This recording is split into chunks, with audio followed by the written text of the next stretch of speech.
ਵਾਹਿਗੁਰੂ ਜੀ। ਸੋਚੈ ਸੋਚ ਨ ਹੋਵਈ, ਜੇ ਸੋਚੀ ਲੱਖ ਵਾਰ। ਚੁੱਪੈ ਚੁੱਪ ਨ ਹੋਵਈ, ਜੇ ਲਾਏ ਰਹਾ ਲਿਵਤਾਰ। ਭੁੱਖਿਆ ਭੁੱਖ ਨ ਉਤਰੀ, ਜੇ ਬੰਨਾ ਪੁਰੀਆ ਭਾਰ। ਸਹਸ ਸਿਆਣਪਾ ਲੱਖ ਹੋਏ, ਤਾ ਇੱਕ ਨ ਚੱਲੈ ਨਾਲ। ਕਿਵ ਸਚਿਆਰਾ ਹੋਈਐ, ਕਿਵ ਕੂੜੈ ਟੁੱਟੈ ਪਾਲ। ਹੁਕਮ ਰਜਾਈ ਚੱਲਣਾ, ਨਾਨਕ ਲਿਖਿਆ ਨਾਲ। ਸੋਚੈ ਸੋਚ ਨ ਹੋਵਈ, ਜੇ ਸੋਚੀ ਲੱਖ ਵਾਰ।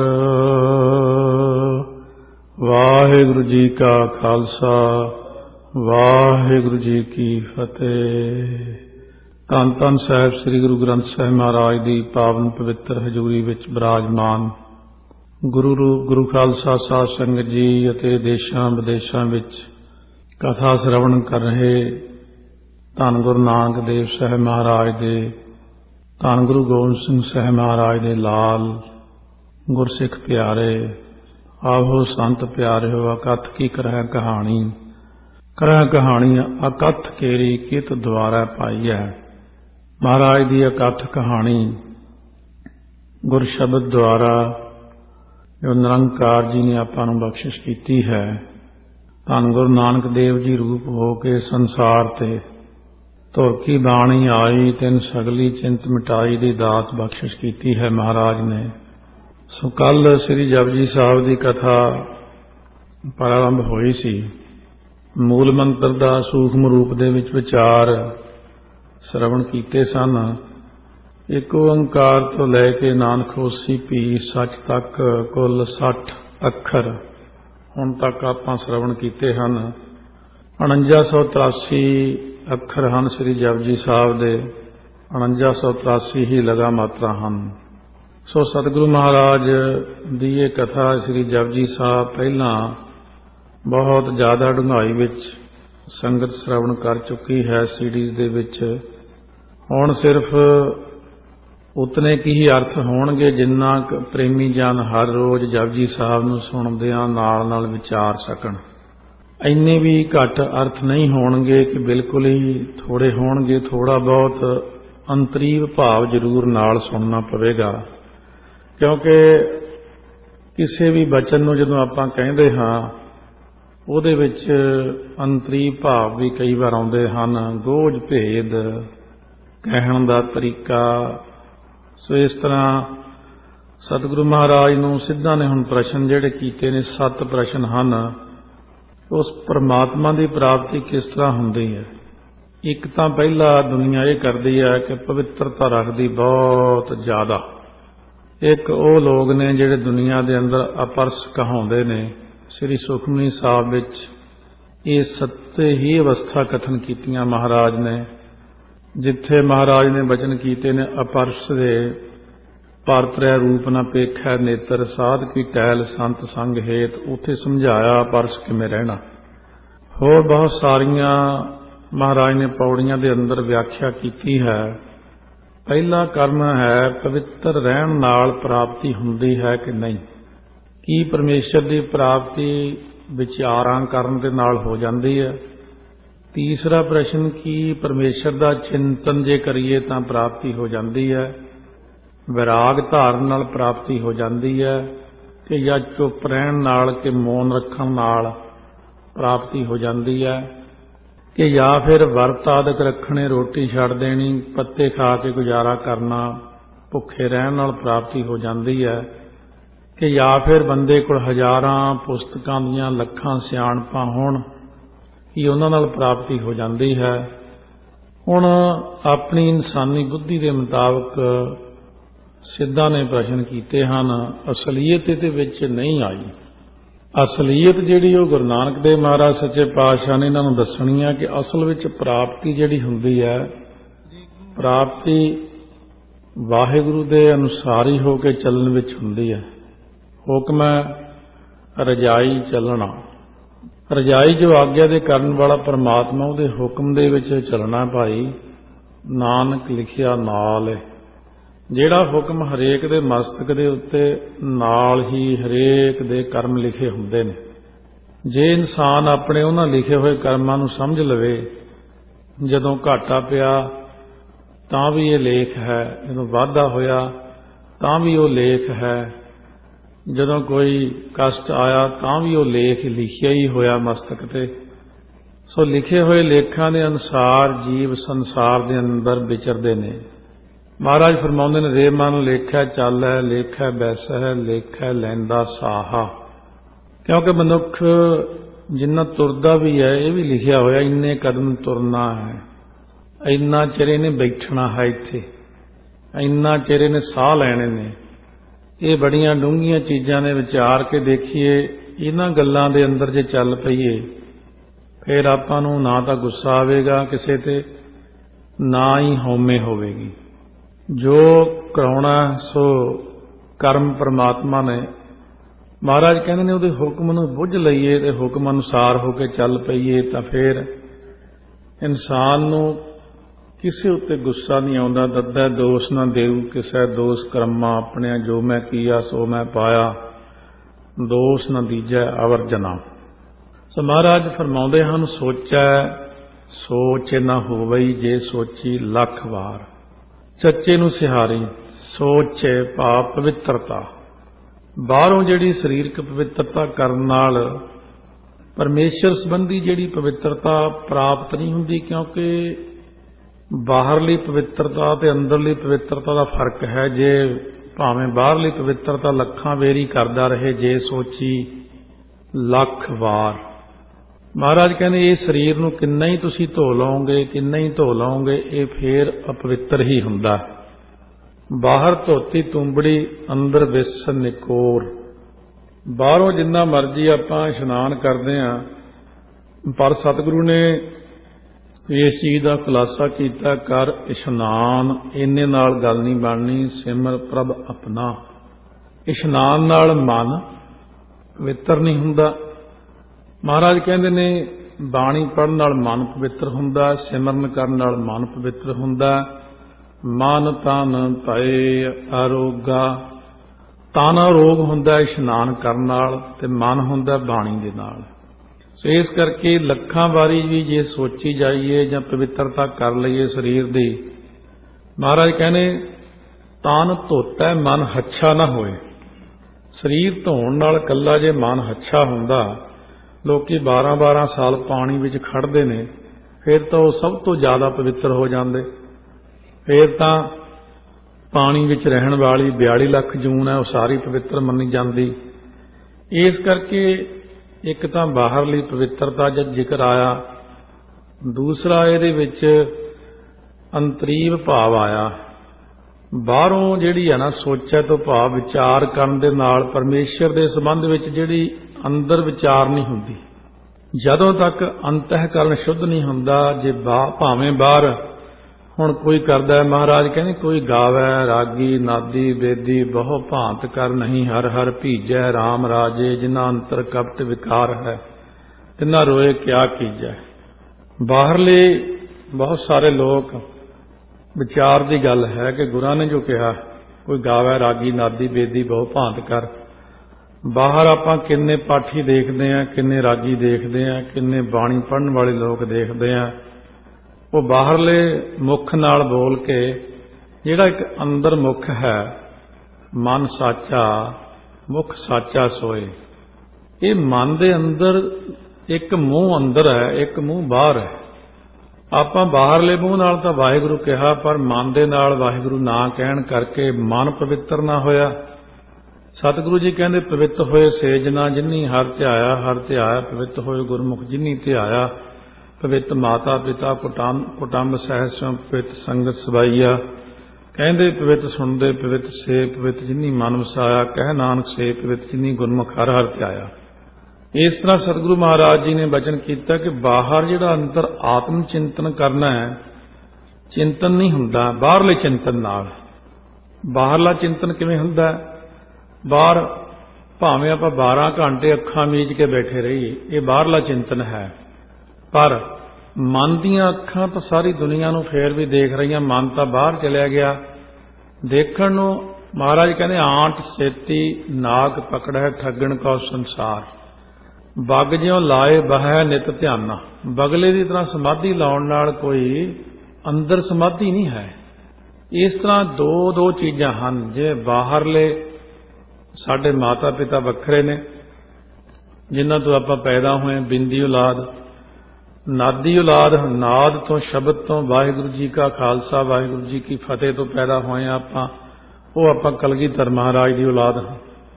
इसे तरह सतगुरु नानक देव जी कहते मत माता पिता संतोख ये अंदर ने साडे, ये भी माता पिता ने साडे।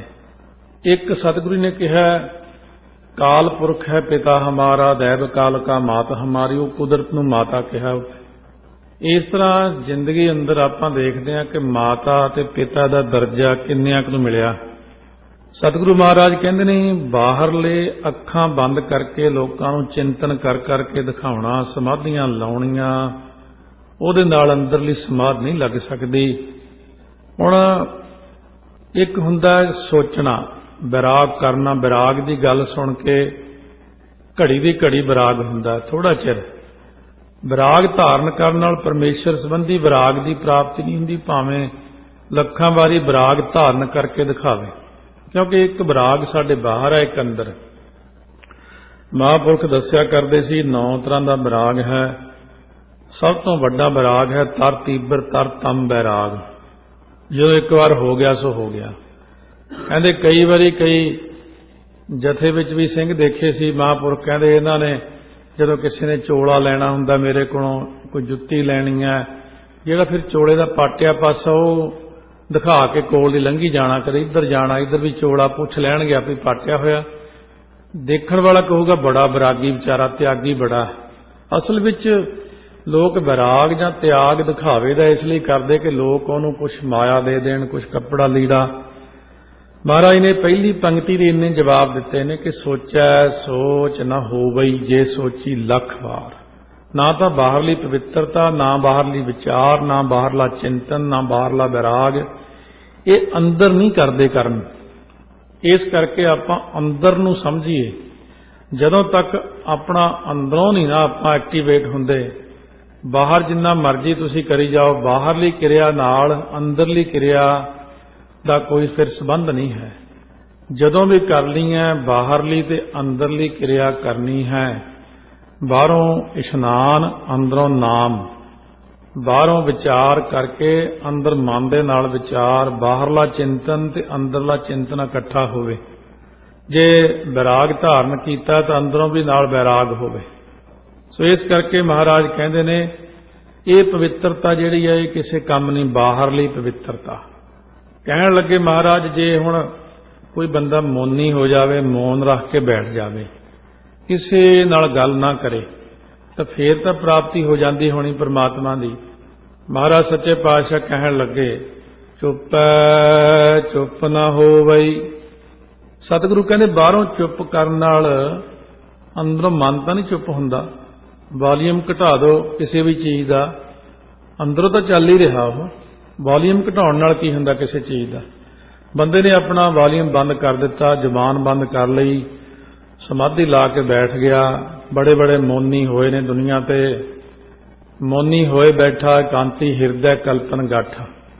मौन धार के कोई बंदा बैठा, हजूर साहब की गल है, महापुरखों वेले की पुरानी गल है। महापुरख कहते असीं भी जान के मिलन चले गए उन्होंने, कहते महापुरुष तो छकदे ही कुछ नहीं, 24 घंटे च बोलते नहीं, कहते उस स्लेट ते लिख के दिया करे लोगों को। महापुरख कहते जो आप कोई चीज़ लिखते हैं तो बोली तो जाती हुई है, अंदरों मन बोल जाता उन्होंने। सो इस तरह वो बंदा जिहड़ा सी पखंड करके दुनिया नूं लुट रहा सी। सतगुरु कहते बाहरों चुप करन नाल परमेश्वर संबंधी चुप प्राप्त नहीं हुंदी, एक वखरी चुप हुंदी अंदर, जदों सहज अवस्था विच चुप हो जाती है। किसी नाल बोलण नूं सचमुच जी नहीं करता, ਜਦੋਂ ਅੰਦਰਲੀ ਚੁੱਪ ਹੁੰਦੀ ਹੈ, ਜਦੋਂ ਮਨ ਸ਼ਾਂਤ ਚਿੱਤ ਹੋ ਜਾਂਦਾ। ਸਤਿਗੁਰੂ ਕਹਿੰਦੇ ਜੇ ਜ਼ੁਬਾਨ ਬੰਦ ਰੱਖਣ ਨਾਲ ਮਨ ਚੁੱਪ ਹੁੰਦਾ, ਕਈ ਗੂੰਗੇ ਨੇ ਉਹਨਾਂ ਨੂੰ ਪ੍ਰਾਪਤੀ ਹੋ ਜਾਂਦੀ, ਫਿਰ ਤਾਂ ਉਹ ਬਾਹਰੋਂ ਚੁੱਪ ਹੀ ਰਹਿੰਦੇ ਵਿਚਾਰੇ। ਇਸ ਕਰਕੇ ਅੰਦਰੋਂ ਜਦ ਤੱਕ ਮਨ ਦੇ ਸੰਕਲਪ ਅਤੇ ਵਿਕਲਪ ਨਹੀਂ ਬੰਦ ਹੁੰਦੇ, ਉਦੋਂ ਤੱਕ ਮਨ ਨਹੀਂ ਟਿਕਦਾ। ਜੇ ਲਾਏ ਰਹਾ ਲਿਵ ਤਾਰ, ਭਾਵੇਂ ਲਿਵ ਤਾਰ ਹੁੰਦੀ ਤੇਲ ਧਾਰਾ ਵਾਂਗੂ ਇੱਕ ਰਸ ਬਿਰਤੀ ਲਗਾਉਂਦਾ ਰਹੇ। ਹੰਗਤਾ ਮਮਤਾ ਤੋਂ ਰਹਿਤ ਹੋਣਾ ਹੀ ਅਸਲ ਵਿੱਚ ਮੌਨ ਹੁੰਦਾ ਹੈ। ਪਰ ਜੇ ਬਾਹਰੋਂ ਇੱਕ ਰਸ ਬਿਰਤੀ ਲਾ ਕੇ ਬੈਠਾ, ਚੁੱਪ ਹੋ ਕੇ ਬੈਠਾ, ਕਹਿੰਦੇ 12-12 ਸਾਲ ਲੋਕਾਂ ਨੇ ਮੌਨ ਰੱਖਿਆ ਹੈ। ਪਰ ਇਹ ਪਤਾ ਨਹੀਂ ਮਨੁੱਖਾਂ ਦੇ ਵਿੱਚ ਕਈ ਆਦਤਾਂ ਹਨ ਜਿਹੜੀਆਂ ਆਪਣੀ ਬੁੱਧੀ ਕਰਕੇ ਹੀ ਹੋ ਜਾਂਦੀਆਂ, ਜਾਂ ਉਹਨਾਂ ਦੇ ਅੰਦਰ ਕੋਈ ਐਸੀ ਗੱਲ ਉਤਪੰਨ ਹੋ ਜਾਂਦੀ ਕਿ ਮੈਂ ਠੀਕ ਹਾਂ। ਇਨਸਾਨ ਇਹ ਸਮਝਦਾ ਕਿ ਮੈਂ ਜੋ ਕਰ ਰਿਹਾ ਠੀਕ ਹਾਂ। ਅਸਲ ਵਿੱਚ ਇਹ ਸਾਰੀ ਮਨਮੁਖਤਾਈ ਚੱਲ ਰਹੀ ਹੈ। ਐ ਬਾਹਰੋਂ ਸੋਚ ਕਰਨੀ, ਬਾਹਰੋਂ ਚੁੱਪ ਹੋ ਜਾਣਾ, ਇਹ ਮਨ ਦੀ ਮਰਜ਼ੀ ਵਿੱਚ ਹੈ। ਸਤਿਗੁਰੂ ਦੀ ਮਰਜ਼ੀ ਕੀ ਹੈ? ਸਤਿਗੁਰੂ ਮਹਾਰਾਜ ਸੱਚੇ ਪਾਤਸ਼ਾਹ ਕਹਿੰਦੇ ਨੇ, ਸੋ ਜਿੰਨਾ ਬੋਲਣਾ ਨਾਮ, ਜਿੰਨਾ ਦੇਖਣਾ ਉਨਾ ਹੀ ਨਾਮ, ਜੇਤਾ ਕੀਤਾ ਤੇਤਾ ਨਾਉ, ਵਿਣ ਨਾਵੈ ਨਾਹੀ ਕੋ ਥਾਉ। ਸਤਿਗੁਰੂ ਦੀ ਮਹਾਨਤਾ ਨਾਮ ਦੇ ਵਿੱਚ। ਭੁੱਖਿਆ ਭੁੱਖ ਨਾ ਉਤਰੀ, ਜੇ ਬੰਨਾ ਪੁਰੀਆ ਭਾਰ। ਹੁਣ ਬਹੁਤ ਸਾਰੇ ਲੋਕ ਕਈ ਸਾਲ ਰੋਟੀ ਨਹੀਂ ਖਾਂਦੇ, ਭੁੱਖੇ ਰਹਿੰਦੇ ਨੇ, ਜੰਗਲਾਂ ਵਿੱਚ ਬੈਠੇ ਰਹਿੰਦੇ। ਹਠ ਯੋਗ ਕਹਿੰਦੇ ਨੇ ਇਹਨੂੰ, ਕਿਉਂਕਿ ਸਿੱਧ ਲੋਕ ਵੀ ਹਠ ਯੋਗ ਹੀ ਜ਼ਿਆਦਾ ਕਰਦੇ ਸਨ। ਭੁੱਖੇ ਰਹਿਣ ਨਾਲ ਬਾਹਰੋਂ ਜਿਹੜੀ ਪਰਮੇਸ਼ਰ ਸੰਬੰਧੀ ਇੱਛਾ ਦਿਲ ਵਿੱਚ ਨਹੀਂ ਉਤਰੀ, ਪ੍ਰਾਪਤ ਨਹੀਂ ਹੁੰਦੀ। ਹੁਣ ਜਿਵੇਂ ਬਾਹਰੋਂ ਭੁੱਖਾ ਰਿਹਾ ਪਰ ਮਨ ਦੀ ਭੁੱਖ ਨਾ ਉਤਰੀ। ਜਿਵੇਂ ਲੋਕੀ ਅੱਜ ਕੱਲ੍ਹ ਵਰਤ ਰੱਖਦੇ ਨੇ, ਬਹੁਤ ਸਾਰੇ ਅਲੱਗ-ਅਲੱਗ ਧਰਮਾਂ ਦੇ ਅਲੱਗ-ਅਲੱਗ ਤਰੀਕੇ ਨੇ। ਸੋ ਮੁਸਲਮਾਨਾਂ ਵਿੱਚ ਰੋਜ਼ੇ ਰੱਖਦੇ ਨੇ 30 ਦਿਨ, ਹਿੰਦੂਆਂ ਵਿੱਚ ਕੁੱਲ ਜਿਹੜੇ ਨੇ ਵਰਤ ਇਹ ਵੀ 30 ਬਣ ਜਾਂਦੇ ਸਾਲ ਦੇ। ਪਰ ਮਹਾਰਾਜ ਕਹਿੰਦੇ ਨੇ ਇਹ ਵਰਤ ਰੱਖਣ ਦੇ ਨਾਲ ਜਦੋਂ ਸਵੇਰੇ ਵਰਤ ਰੱਖਿਆ, ਧਿਆਨ ਰੋਟੀ 'ਚ ਰਿਹਾ। ਫਿਰ ਹਿੰਦੁਸਤਾਨ ਵਿੱਚ ਜਦੋਂ ਵਰਤ ਰੱਖਦੇ ਲੋਕ, ਬਹੁਤ ਉਦੋਂ ਬਾਜ਼ਾਰ ਵਿੱਚੋਂ ਇੰਨੀਆਂ ਚੀਜ਼ਾਂ ਮਿਲ ਜਾਂਦੀਆਂ ਜਿਹੜੀਆਂ ਸਾਲ ਭਰ 'ਚ ਕਦੇ ਵੀ ਨਹੀਂ ਦੇਖੀਆਂ ਹੁੰਦੀਆਂ। ਲੋਕੀ ਫਰਿੱਜ ਭਰ ਲੈਂਦੇ ਕਿ ਸ਼ਾਮ ਨੂੰ ਮੈਂ ਖਾਣੀਆਂ, ਸਾਰਾ ਦਿਨ ਵਰਤ ਰੱਖਣਾ। ਸਤਿਗੁਰੂ ਕਹਿੰਦੇ ਹੁਣ ਭੁੱਖਿਆਂ ਰਹਿਣ ਨਾਲ ਅੰਦਰੋਂ ਭੁੱਖ ਨਹੀਂ ਉਤਰੀ, ਸ਼ਾਮ ਨੂੰ ਤਿੱਗਣਾ ਚੌਗਣਾ ਖਾ ਲੈਣਾ, ਫਿਰ ਉਹਦਾ ਕੀ ਫਾਇਦਾ? ਮਹਾਰਾਜ ਸੱਚੇ ਪਾਤਸ਼ਾਹ ਕਹਿੰਦੇ ਨੇ ਕਿ ਜੇ ਗੁਰਸਿੱਖੀ ਦੀ ਰੀਤੀ ਦੇਖੀਏ, ਅਲਪਹਾਰ ਸੁਲਪ ਸੀ ਨਿੰਦਰਾ, ਦਇਆ ਸ਼ਿਮਾ ਤਨ ਪ੍ਰੀਤ, ਸੀਲ ਸੰਤੋਖ ਸਦਾ ਨਿਰਵੈਭੋ ਹਵੈਭੋ ਤ੍ਰਿਗੁਣਾਤੀਤ। ਇਸ ਕਰਕੇ ਭੁੱਖਿਆਂ ਬੰਦਿਆਂ ਦੀ, ਤ੍ਰਿਸ਼ਨਾਲੂ ਪੁਰਸ਼ਾਂ ਦੀ ਕਦੇ ਵੀ ਤ੍ਰਿਸ਼ਨਾ ਨਹੀਂ ਉਤਰਦੀ, ਦੂਰ ਨਹੀਂ ਹੁੰਦੀ। ਭਾਵੇਂ ਉਹਨਾਂ ਨੂੰ ਜੇ ਬੰਨਾ, ਇਹ ਥੋੜਾ ਜਿਹਾ ਕੱਸ ਕੇ ਬੋਲਣਾ, ਬੰਨਾ ਵੱਟ ਨੂੰ ਕਹਿੰਦੇ ਨੇ, ਖੇਤ ਦੀ ਵੱਟ, ਜਾਂ ਬੰਨਾ ਬਨੇਰਾ ਕੋਠੇ ਦੇ ਉੱਤੇ, ਬੰਨਾ ਪੁੱਤਰ ਨੂੰ ਵੀ ਕਹਿੰਦੇ ਨੇ। ਸੋ ਪਰਮੇਸ਼ਰ ਦਿੱਤਾ ਬੰਨਾ, ਉੱਥੇ ਵੀ ਆਉਂਦਾ ਅੱਖਰ ਹੈ, ਪਰ ਇੱਥੇ ਬੰਨਣ ਦਾ ਵਾਚਕ ਹੈ, ਕੱਸ ਕੇ ਬੰਨ ਲੈਣਾ ਵੀ ਜੇ ਬੰਨਾ ਪੁਰੀਆ ਭਾਰ।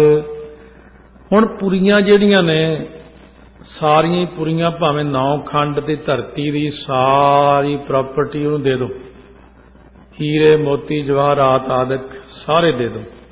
ਹੁਣ ਪੁਰੀ ਇੱਥੇ ਕਿਹਾ ਇਹ ਅਦ੍ਰਿਸ਼ ਚੀਜ਼ਾਂ ਨੇ, ਵਿਸ਼ਨਪੁਰੀ, ਬ੍ਰਹਮਪੁਰੀ, ਇੰਦਰਪੁਰੀ, ਤਿੰਨਾਂ ਪੁਰੀਆਂ ਦੇ ਪਦਾਰਥਾਂ ਦਾ ਭਾਰ ਬੰਨ੍ਹ ਕੇ ਦੇ ਦਈਏ। ਅਥਵਾ ਜੇ ਧਰਤੀ ਉੱਤੇ ਇੱਕ ਇੱਕ ਪੱਤਾ ਤੋੜ ਕੇ ਜਦੋਂ 3260 ਤੋਲੇ ਹੋ ਜੇ, ਉਹਦੀ ਇੱਕ ਗੰਢ ਮਾਰ ਕੇ ਰੱਖ ਦਈਏ, ਇਦਾਂ ਦੇ 18 ਭਾਰ ਧਰਤੀ ਤੇ ਬਨਸਪਤੀ ਹੈ। ਜੇ ਸਾਰੀ ਬਨਸਪਤੀ ਦੇ ਭਾਵ ਅੰਤਰੀਵ ਅਰਥ ਹੈ ਕਿ ਜੇ ਸਾਰੀ ਧਰਤੀ ਦੀ ਮਾਇਆ ਵੀ ਦੇ ਦਈਏ ਤਾਂ ਵੀ ਉਹ ਇਨਸਾਨ ਰੱਜਦਾ ਨਹੀਂ। ਸਿਕੰਦਰ ਬਾਦਸ਼ਾਹ ਨੂੰ ਅਖੀਰ ਸਿਕੰਦਰ ਅਖੀਰ ਖਾਲੀ ਹੱਥ ਖਾਲੀ ਪੈਰ ਕਹਿਣ ਲੱਗਿਆ ਮੈਂ ਦੁਨੀਆ ਤੋਂ ਜਾ ਰਿਹਾ। ਇਸ ਕਰਕੇ ਸਤਿਗੁਰੂ ਕਹਿੰਦੇ ਨੇ ਭੁੱਖਿਆਂ ਦੀ ਭੁੱਖ ਨਹੀਂ ਉਤਰਦੀ, ਭਾਵੇਂ ਸਾਰੇ ਪਦਾਰਥ ਬੰਨ੍ਹ ਕੇ ਦੇ ਦਈਏ। ਭੁੱਖੇ ਰਹਿਣ ਨਾਲ ਭੁੱਖ ਮਨ ਦੇ ਨਹੀਂ ਉਤਰਦੀ। ਜੇ ਸਾਰੇ ਪਦਾਰਥ ਉਹਨਾਂ ਨੂੰ ਦੇ ਵੀ ਦਈਏ ਅਤੇ ਉਹ ਤਿਆਗ ਵੀ ਉਹਦਾ ਕਰ ਦੇਣ, ਭੁੱਖਿਆਂ ਭੁੱਖ ਨਾ ਉਤਰਾ, ਗੱਲੀ ਭੁੱਖ ਨਾ ਜਾਏ। ਨਾਨਕ ਭੁੱਖਾ ਤਾਂ ਰੱਜਾ, ਜਾਂ ਗੁਣ ਕਹੇ ਗੁਣੀ ਸਮਾਏ। ਇਸ ਕਰਕੇ ਸਤਿਗੁਰੂ ਮਹਾਰਾਜ ਕਹਿੰਦੇ ਨੇ, ਕਿਉਂਕਿ ਆਪਾਂ ਜ਼ਿਆਦਾ ਵਿਸਥਾਰ 'ਚ ਨਹੀਂ ਜਾਣਾ, फिर भी विस्तार कुदरती हो जाता जपजी साहब की कथा का। महाराज जी कहते तृष्णा बिरले ही की बुझी है कोट जोरे लाख करोरे मन ना हो रे परा परा ही को लुझी है। जदों एक कथा का विस्तार ज्यादा हुंदा एक एक पंक्ति नाल दो दो तीन तीन साखियां आउंदियां फिर ਉਹਦੇ समझाउण नाल काफ़ी ज़्यादा होर समझ पैंदी। पर क्योंकि ये सारा कुछ पहला ज़्यादा सुनाया जा चुकिया बार बार आपां ये गल नहीं फिर कहांगे हुण। तो सतगुरु महाराज सच्चे पातशाह कहंदे ने भुखे रहण नाल इंसान दी जदों भुख ना उतरी वो फिर सियाणपां वल चल पिया। मनुख अपनी बुद्धि की सियाणप ते माण करदा। असलीयत तो यह है कि अपनी बुद्धि नूं अते मन नूं जो पिछों लाइट पै के प्रकाश आ रहा वो है आत्मा का। असल विच बुद्धि अते मन दीआं सियाणपां नूं छड्ड के आत्मक प्रकाश विच जिउण दा सतगुरु महाराज आपां नूं तरीका दसदे ने। जिहड़ी इंसानी बुद्धि है इहदे विच फिर अगे चार हिस्से हो जांदे ने मन बुद्ध चित्त हंकार।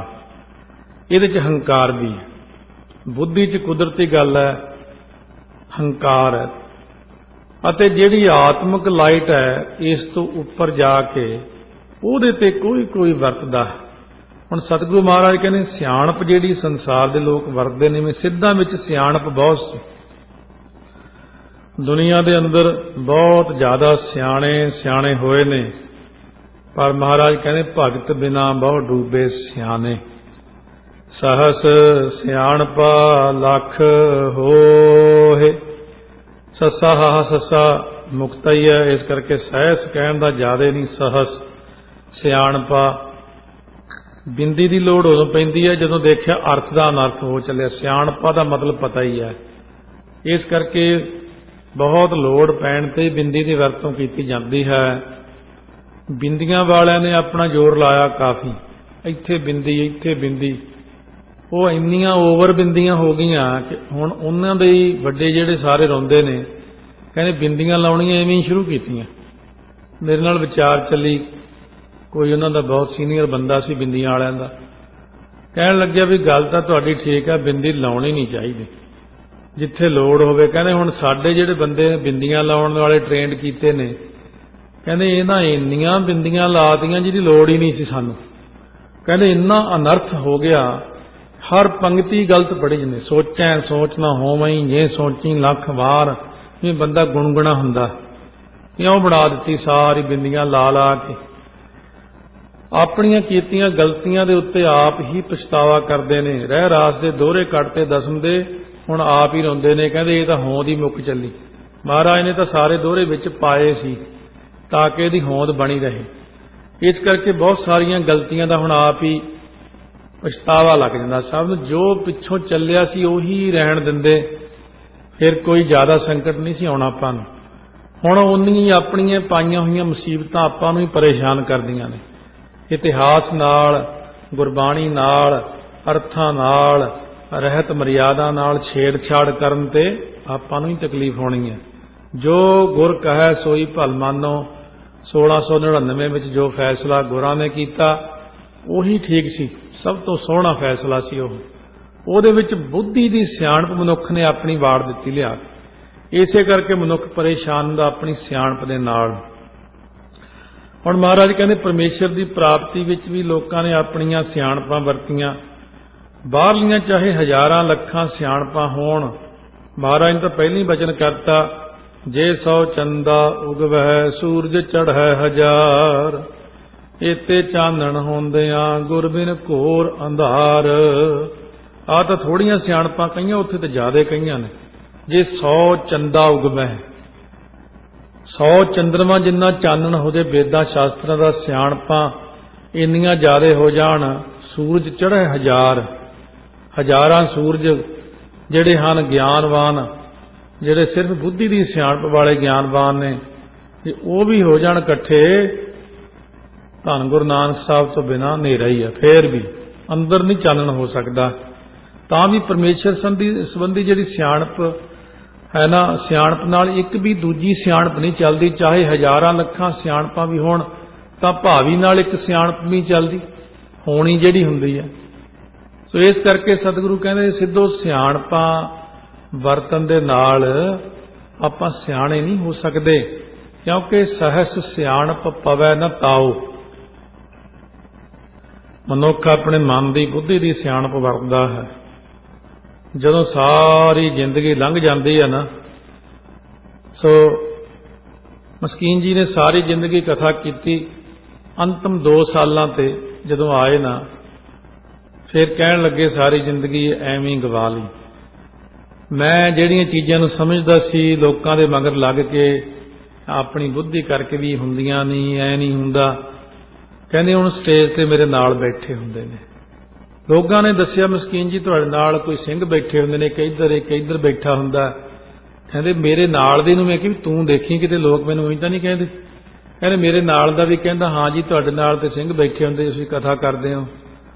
ਕਹਿੰਦੇ ਇੰਨਾ ਪਛਤਾਵਾ ਹੋਇਆ ਮਨ ਨੂੰ, ਫਿਰ ਸਾਰਾ ਕੁਝ ਉਹ ਰਸਤਾ ਛੱਡ ਕੇ ਜੋ ਪਹਿਲਾਂ ਅਪਣਾਇਆ ਸੀ, ਬਾਅਦ ਵਿੱਚ ਉਹ ਰਸਤਾ ਪਕੜ ਲਿਆ ਜੋ ਸੰਤਾਂ ਵਾਲਾ ਸੀ। ਸਿਮਰਨ ਕਰਨਾ, ਭਗਤੀ ਕਰਨੀ। ਪਹਿਲਾਂ ਤਾਂ ਕਹਿੰਦੇ ਸੀ ਹੋਰ ਹੀ ਕੁਝ ਪ੍ਰਚਾਰ ਸੀ, ਅਖੀਰਲੇ 2 ਸਾਲਾਂ 'ਚ ਪ੍ਰਚਾਰ ਹੀ ਬਦਲ ਗਿਆ। ਫਿਰ ਇਸ ਕਰਕੇ ਜਿਹੜੀਆਂ ਸਹਿਸ ਸਿਆਣਪਾਂ ਹੁਣ ਲੋਕ ਕਰਦੇ ਨੇ ਪਰਮੇਸ਼ਰ ਦੀ ਪ੍ਰਾਪਤੀ ਸੰਬੰਧੀ, ਮਹਾਰਾਜ ਕਹਿੰਦੇ ਉਹ ਸਿਆਣਪਾਂ ਸਾਡੀਆਂ ਕਿਸੇ ਵੀ ਕੰਮ ਨਹੀਂ ਆਉਂਦੀਆਂ। ਕਿਉਂ? ਸਿਆਣਪ ਸਾਡੀ ਮਨਮਤ ਹੈ, ਗੁਰਮਤ ਹੈ। ਗੁਰੂ ਸਾਹਿਬ ਨੇ ਜੋ ਕਿਹਾ ਉਸੇ ਉੱਤੇ ਚੱਲਣਾ, ਹੁਕਮ ਦੇ ਵਿੱਚ ਰਹਿ ਕੇ ਮਹਾਰਾਜ ਸੱਚੇ ਪਾਤਸ਼ਾਹ ਦੇ ਬਚਨਾਂ ਨੂੰ ਮੰਨਣਾ। ਕਿਉਂ? ਸਤਿਗੁਰੂ ਮਹਾਰਾਜ ਸੱਚੇ ਪਾਤਸ਼ਾਹ ਨੇ ਇਹ ਸਾਰੇ ਪ੍ਰਸ਼ਨਾਂ ਦਾ ਜਿਹੜਾ ਉੱਤਰ ਹੈ ਉਹ ਬਖਸ਼ਿਸ਼ ਕੀਤਾ। ਫਿਰ ਇੱਕ ਵਾਰੀ ਅੰਤਰੀ ਭਾਵ 'ਚ ਕਹਿੰਦੇ ਨੇ, ਸੋਚੈ ਸੋਚ ਨਾ ਹੋਵਈ ਜੇ ਸੋਚੀ ਲੱਖ ਵਾਰ। ਬਾਹਰਲੀ ਪਵਿੱਤਰਤਾ ਕਰਨ ਨਾਲ ਪਵਿੱਤਰ ਰੂਪ ਹਰੀ ਦੀ ਪ੍ਰਾਪਤੀ ਨਹੀਂ ਹੁੰਦੀ। ਇਸ ਕਰਕੇ ਜੇ ਲੱਖ ਸਰੂਪ ਵਾਲੀ ਪਵਿੱਤਰਤਾ ਧਾਰੇ ਤਾਂ ਪਰਮੇਸ਼ਰ ਦੀ ਪ੍ਰਾਪਤੀ ਹੁੰਦੀ। ਬਾਹਰਲੀ ਪਵਿੱਤਰਤਾ ਤੇ ਅੰਦਰਲੀ ਪਵਿੱਤਰਤਾ ਜੇਕਰ ਆਪਾਂ ਪਹਿਲਾਂ ਕਰ ਹੀ ਆਏ ਹਾਂ। ਇਸ ਕਰਕੇ ਸਤਿਗੁਰੂ ਮਹਾਰਾਜ ਸੱਚੇ ਪਾਤਸ਼ਾਹ ਨੇ ਇਹਨਾਂ ਸਾਰਿਆਂ ਦੇ ਅਰਥਾਂ ਦੇ ਵਿੱਚ ਜਿੰਨਾ ਕੁਝ ਸਮਝਾਇਆ ਕਿ ਸੋਚੈ ਸੋਚ ਨਾ ਹੋਵੇ ਜੇ ਸੋਚੀ ਲੱਖ ਵਾਰ, ਚੁੱਪੈ ਚੁੱਪ ਨਾ ਹੋਵੇ ਜੇ ਲਾਏ ਰਹਾ ਲਿਵਤਾਰ। ਇਹਨਾਂ ਸਾਰੀਆਂ ਚੀਜ਼ਾਂ ਨੂੰ ਆਪਾਂ ਸਮਝ ਕੇ ਆਪਣੇ ਮਨ ਦੇ ਅੰਦਰ ਨਾਲ ਨਾਲ ਵਿਚਾਰ ਕਰੀ ਜਾਣੇ ਕਿ ਸਤਿਗੁਰੂ ਜੀ ਦਾ ਜਿਹੜਾ ਗੋਝ ਭੇਦ ਹੈ ਉਹ ਸਾਨੂੰ ਸਤਿਗੁਰੂ ਮਹਾਰਾਜ ਸੱਚੇ ਪਾਤਸ਼ਾਹ ਕਿਵੇਂ ਬਖਸ਼ਿਸ਼ ਕਰ ਰਹੇ ਨੇ। ਜਦੋਂ ਇਹ ਸਾਰੇ ਪ੍ਰਸ਼ਨਾਂ ਦੇ ਉੱਤਰ ਗੁਰੂ ਨਾਨਕ ਦੇਵ ਮਹਾਰਾਜ ਨੇ ਬਖਸ਼ਿਸ਼ ਕਰ ਦਿੱਤੇ, ਫਿਰ ਕਿਵ ਸਚਿਆਰਾ ਹੋਈਆ। ਕਿਵ ਦੇ ਉੱਤੇ ਰੁਕਣਾ ਤਾਂ ਜਦੋਂ ਸੰਥਿਆ ਕਰਦੇ ਆ, ਕਿਵ ਦੇ ਉੱਤੇ ਥੋੜਾ ਜਿਹਾ ਰੁਕ ਕੇ ਕਿਵ ਸਚਿਆਰਾ ਹੋਈਆ। ਕਹਿੰਦੇ ਫਿਰ ਸੱਚੇ ਦਾ ਰੂਪ ਕਿਸ ਤਰ੍ਹਾਂ ਹੋਈਦਾ ਮਹਾਰਾਜ? ਕਿਵ ਕੂੜਾ ਟੁੱਟੈ ਪਾਲ। ਫਿਰ ਇਹ ਜਿਹੜੀ ਝੂਠੀ ਦੇਹੀ ਦੀ ਪਾਲਣ ਪੋਸ਼ਣ ਵੱਲੋਂ ਕਿਸ ਤਰ੍ਹਾਂ ਸਾਡਾ ਧਿਆਨ ਬਿਰਤੀ ਹਟੇ, ਅਥਵਾ ਜਿਹੜੀ ਅੰਦਰ ਅਵਿਦਿਆ ਦੀ ਪਾਲ ਹੈ ਨਾ, ਇੱਕ ਪਰਦਾ, ਇੱਕ ਵੱਟ ਹੈ, ਇੱਕ ਭੇਦ ਹੈ, ਉਹ ਕਿਵੇਂ ਦੂਰ ਹੋਵੇ। ਕਿਵ ਕੂੜੇ ਟੁੱਟੇ ਪਾਲ ਵਾਲੇ ਲੋਕ ਪਾਠ ਕਰਦੇ ਨੇ, ਕੂੜੇ ਟੁੱਟੇ, ਉਹ ਦਲਾਈਆਂ ਛੱਡ ਕੇ ਇੱਕ ਲਾਂ ਲਾਉਂਦੇ ਨੇ। ਪਾਲ ਲੱਲੇ ਨੂੰ ਸਿਹਾਰੀ ਵੀ ਹੈ, ਇਹਦਾ ਵੀ ਧਿਆਨ ਰੱਖਣਾ। ਇਹ ਵੀ ਸਮਝ ਲੈਣਾ ਕਿ ਗੁਰਮੁਖੀ ਅੱਖਰ ਹੈ, ਪੰਜਾਬੀ 'ਚ ਹੀ ਲਿਖਿਆ ਹੋਇਆ ਜੀ ਸਾਰਾ ਕੁਝ। ਬਹੁਤ ਲੋਕ ਕਹਿੰਦੇ ਮੈਂ ਪੜ੍ਹਿਆ ਹੋਇਆ 10, ਕੋਈ ਕਹਿੰਦਾ ਮੈਂ MA ਕੀਤੀ, ਉਹ ਅਲੱਗ ਚੀਜ਼।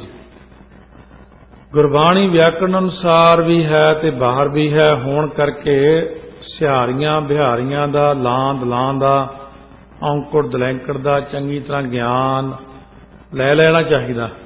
ਤਾਈਓ 7.5 ਘੰਟੇ ਦੀ DVD ਤਿਆਰ ਕੀਤੀ ਹੋਈ ਆਪਣੀ, ਜਿਹਦੇ ਵਿੱਚ ਆਪਾਂ ਸੰਥਿਆ ਹੀ ਕਰਾਈ ਬਲੈਕ ਬੋਰਡ ਦੇ ਉੱਤੇ ਲਿਖ ਕੇ।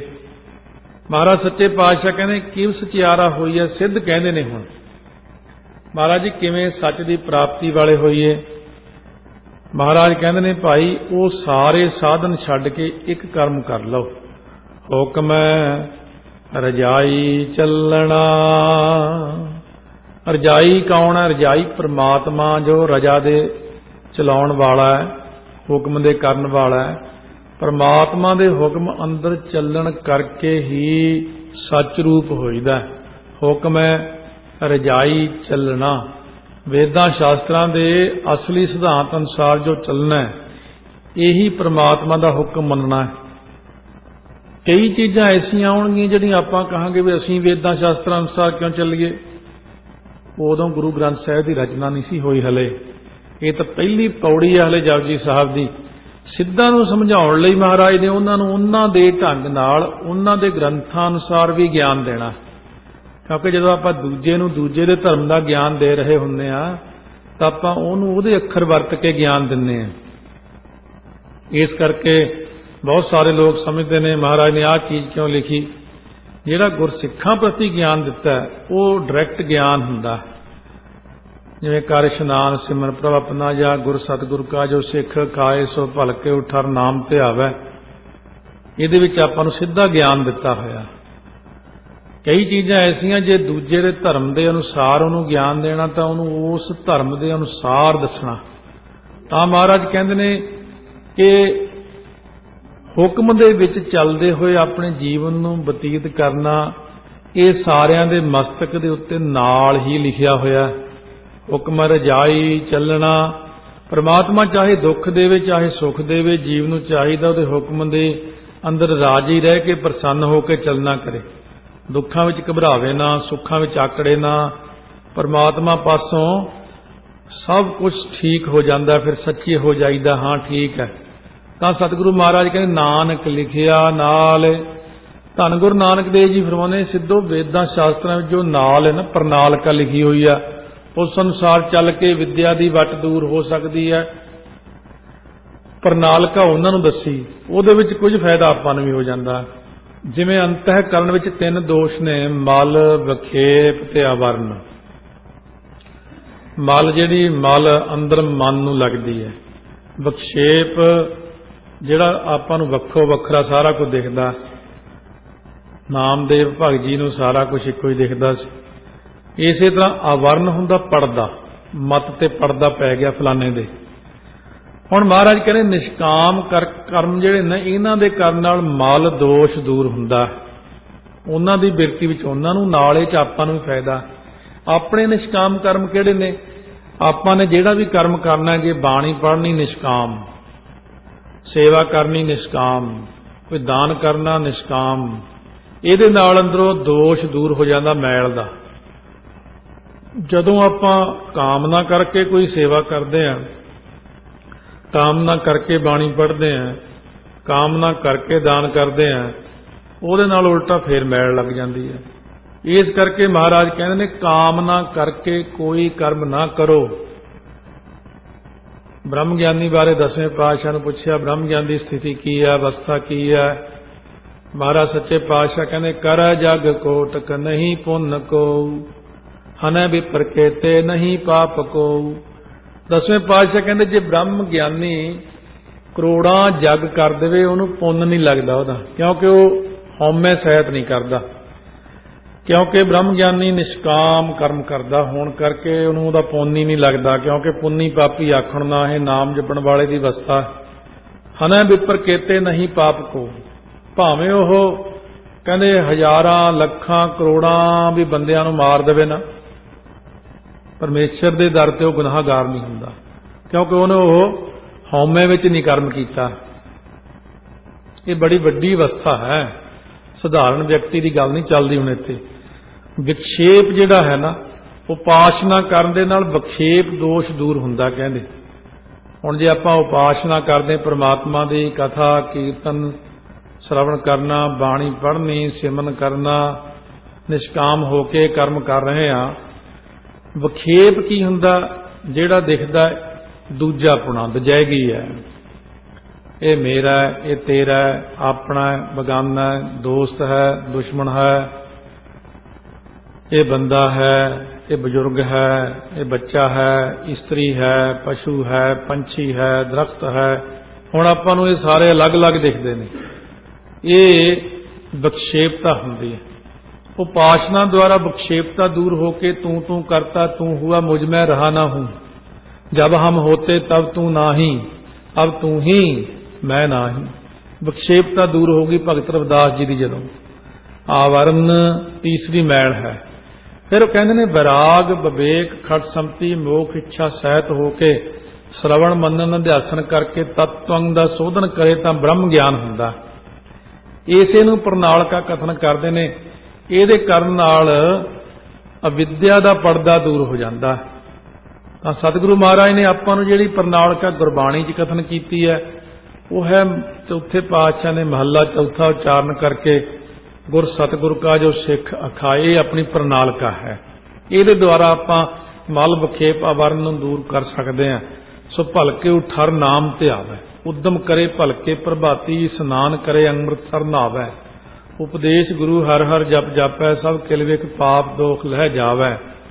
फिर चढ़े दिवस गुरबाणी गावै, बहनिया उठदियां हर नाम ध्यावै। जो सास गिरास ध्याए मेरा हर हर, सो गुर सिख गुरु मन भावै। जिसनों दयाल होवै मेरा स्वामी, तिस गुर सिख गुरु उपदेश सुनावै। जन नानक धूड़ मंगै तिस गुर सिख की, जो आप जपै अवरह नाम जपावै। सो जिहदा पड़दा दूर होया उहदी निगाह फिर किवें हो जाती है। महाराज कहने दवैत भाव विच नहीं रहिंदी उहदी निगाह। अनक रहत परमात्मा जोई, नानक नाम कहावै सोई। क्यों दवैश तो रहत होके आपां परमात्मा की प्राप्ति कर सकते हैं।